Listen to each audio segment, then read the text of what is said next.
Hello guys, welcome back to my blog. आजको चाहिँ ब्लगमा एउटा डेनमार्कको चाहिँ नेपाली स्टुडेन्टहरूको लागि चाहिँ स्टुडेन्ट भिजामा एउटा अपडेट आएको छ। त्यसको बारेमा चाहिँ म यो भिडियोमा भन्दैछु तपाईँहरूलाई। कुरा के हो भन्दाखेरि अलिकति गुड न्युज नै छ हैन। भएको चाहिँ के हो भन्दाखेरि मे 2 भन्दा अगाडि जतिजनाले भिजा अप्लाई गरेको थियो उनीहरू यहाँ आउँदाखेरि चाहिँ हाम्रो 6 मन्थको भिजा थियो हैन। 6 मन्थ पछि चाहिँ एक्सटेन्सन गर्नुपर्ने भयो भिजा।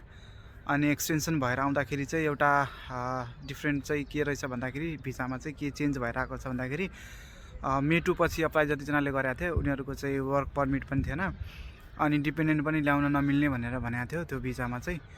तर अहिले चाहिँ अपडेट गरेर आएपछि चाहिँ के रहेछ भन्दाखेरि वर्क पर्मिट चाहिँ हालिदिएको छ कि वर्क पर्मिट चाहिँ दिएको छ, तर चाहिँ रुल्स चाहिँ चेन्ज भएको छैन हैन। रुल्स चाहिँ पुरानै छ कि वर्क पर्मिट चाहिँ नपाउने, डिपेन्डेन्ट पनि नल्याउन पाउने, रुल्स चाहिँ त्यही नै हो हैन।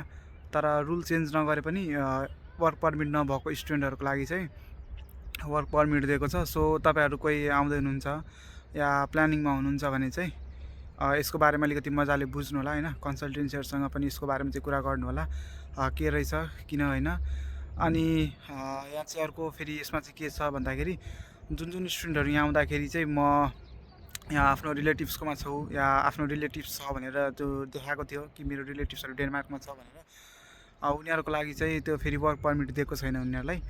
जो चाहिँ सिङ्गल आएको हो, आफू चाहिँ हैन डिपेन्डेन्ट छ ल्याएको थिएन, सिङ्गल आएको हो अनि काम पनि गर्न पाइरहेको थिएन, उनीहरूको लागि चाहिँ चेन्जेस गरेर अपडेट दिएको छ हैन।